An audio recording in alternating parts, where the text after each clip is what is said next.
Welcome back to the Past Precedent. I'm your host Herodotus, and this is my intro video part 2. In my last video, I outlined the goals of this channel, and a bit of that is tied to this video, so go watch that first if you haven't already. And in this video, I want to shine some light on the nature and limitations of history, so we can discuss history properly. And to do that, you must understand that even though the goal of history is to reveal the objective facts of the past, it can fall short to varying degrees. So what I've done is I've reviewed these 3 books, which I had to use in college to get my bachelor's degree in history, to help boil down what we need to know before we start discussing it. Now, if I were to thoroughly summarize everything in these books, this video would actually be a series. So I'm just going to give you the bare bone essence of these books, filtered through my perception of history. The first thing to keep in mind when discussing history is to understand what I call the ever-present layers of history. And I've divided them up into 4 layers. And these 4 layers are always present since the invention of history. The first layer is the truth of the past. There are actual facts of the past, whether we know them or not, pure and simple. And to know them is the goal of history. The second layer is the remaining evidence of the past. Typically, it's a piece of writing or an artifact, but it can be anything around us. Look around.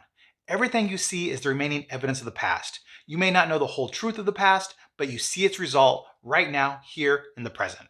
The third layer are the historians, across all nations and all languages throughout all time, who attempt to reconstruct the facts of the past by critically analyzing the remaining evidence through various scientific methodologies and challenging the results.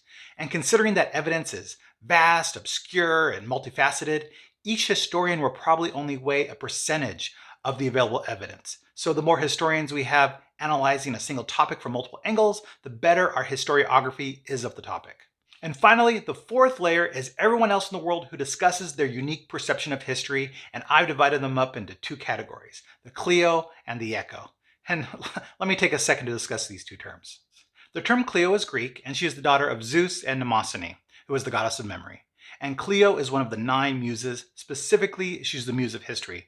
So anyone who discusses history in its true analytical spirit, but is not technically a historian, rather a reader of history or a history buff, is a Clio. The second term, Echo, is also Greek, and she's a nymph who is ultimately known for fading away until nothing was left except traces of her voice. And I think of her when I think of prehistory and oral history, and when people discuss history without knowing or citing sources. They're simply echoing what they've heard, but not discussing history in its true spirit, or understanding its context or knowing its source.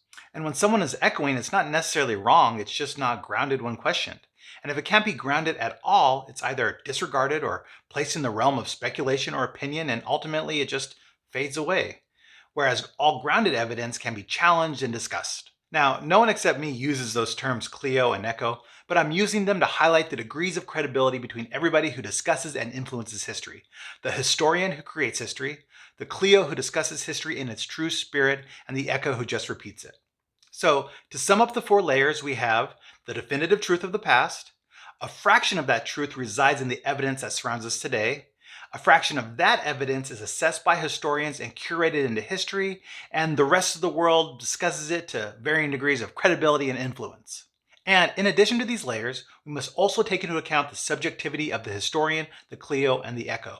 They all can add a new dimension to history simply because they're human, which means to say they're biased. And even though the goal of history is to seek the objective truth of the past, it can't help but be shaded in degrees of subjectivity. Age, gender, ethnicity, nationality, geography, belief, the period of time one lived are all natural biases that we must take into account when curating and discussing history. A good example of this is the 19th century German scholar Heinrich Barth, who studied in London and Berlin, and he discovered these artifacts in northern Africa. To him, those artifacts look like Stonehenge. So him and another contemporary thought this proved a Celtic connection to this location, and they published books stating that.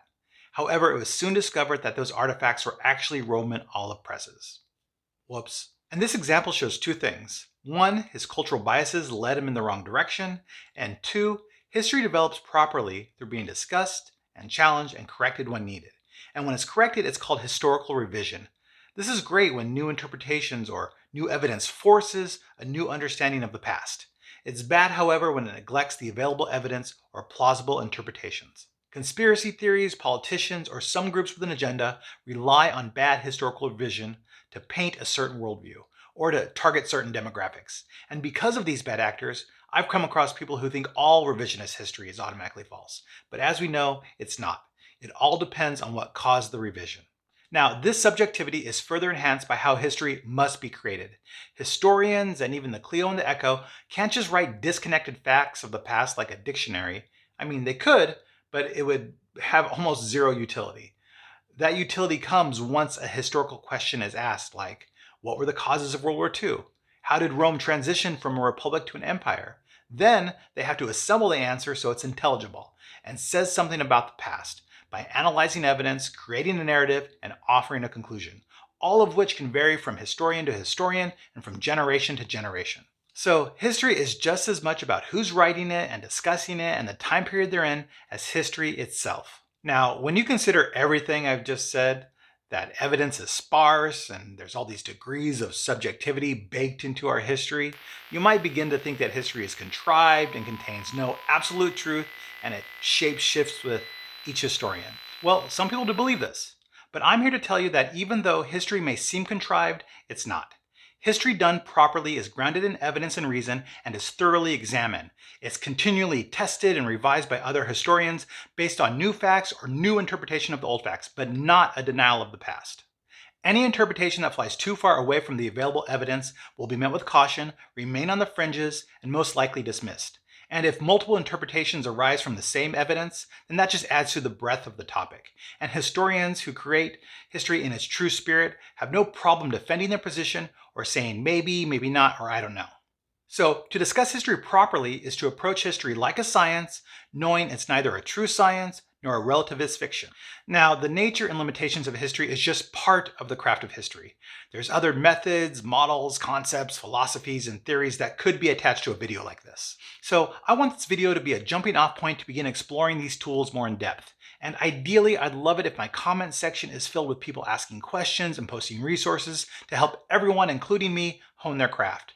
The more quality comments we have, the better the history. So please, comment, comment, comment. Now, I'm aware this is my second video and therefore few followers, so I'm guessing this conversation will be light at first. So I'll circle back to this topic again and again as needed to get this discussion off the ground, and I'll put all of this in a playlist for easy access. All right, well, I'm thinking this video is long enough already, and I've highlighted enough to get us started, so let's just move on to the projects. In my next video, I'll begin Project 0, how to build an effective timeline.